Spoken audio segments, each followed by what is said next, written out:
Het is een overdekszwembad, een tijdelijk overdekszwembad.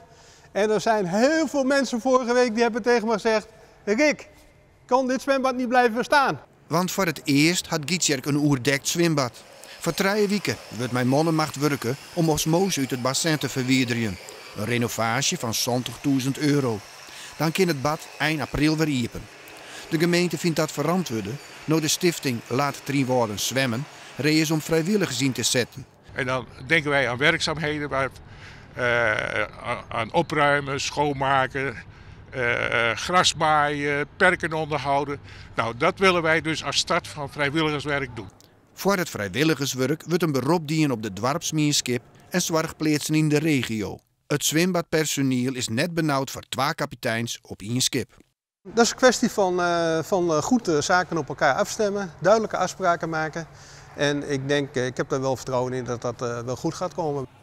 De gemeente is oplucht dat het bad nou iepen blijven kan, maar vindt een nieuwe constructie voor de toekomst nog net genoeg. Je moet het eigen net sluiten dat ik een oor hier en misschien is het wel al 4 weer. Dat zullen we nieuwe gesprekken plaatsvinden. Hoe haast dit doorheen? En dat ken ik niet eigen alleen nog maar.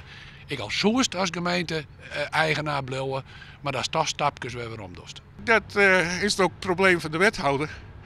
Hij wil het bad kwijt, maar wij zeggen dat door stichtingen of particulier bezit, dat zodanige druk geeft dat je je af moet vragen of dat voor de continuïteit ook goed is. Nou, Zo'n Jim als stichting dit beheer van dit zwembad oernemen kunnen. Op dit moment vinden wij van niet. Blijft het beheer wel in gemeentelijke handen, dan moeten de politieke partijen het voortbestaan van het bad nou al in haar partijprogramma's opnemen. Wethouder Doeke Fokkema is benauwd dat het zwembad oors in een nieuwe bezuinigingsroute tegen mat. Nou ja, ik roep de meesten op, beloek dan ik het thema sport heel sterk. Want als we het oppassen, zeker in het platteland, dan is er haast een keelslag van de verschenningen.